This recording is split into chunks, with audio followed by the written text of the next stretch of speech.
On mérite le respect, on mérite d'exister.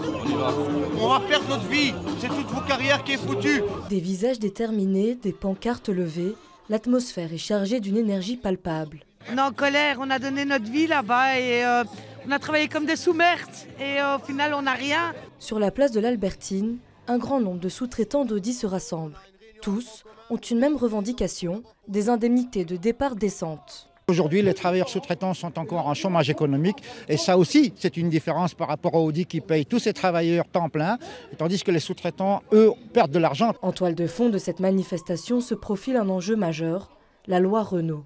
Une législation qui aurait pu changer la donne pour ces sous-traitants en leur offrant une protection légale, mais qui au final les exclut. La loi Renault ne permet pas aux militants et aux délégués d'obtenir des informations concrètes. Il y a vraiment un manque au niveau de la législation pour permettre aux négociateurs et aux délégués syndicaux d'obtenir un plan social équitable. 1h30 après le rassemblement, l'indignation atteint son paroxysme.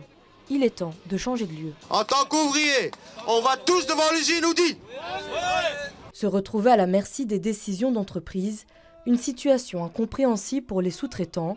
Pour eux, Audi reste fautif. Audi fait la sourde oreille, elle essaye de se dégager du problème sans assumer ses responsabilités. Les esprits s'échauffent petit à petit. L'heure est à la provocation. Et quoi de mieux pour les manifestants que de bloquer les camions de livraison Audi? C'est notre trésor de guerre, donc c'est les voitures qui ont été produites dans l'usine. Et après, dès que toutes les voitures d'ici partent, on n'aura plus de moyens de négociation, de rapport de force. Et on a déjà bloqué 2-3 portes. Et là, je pense qu'ils ont trouvé encore une autre porte pour les sortir les voitures. Un moyen de pression qui, comme l'espèrent les travailleurs en sous-traitance, fera réagir Audi à quelques jours de la fermeture définitive de l'entreprise.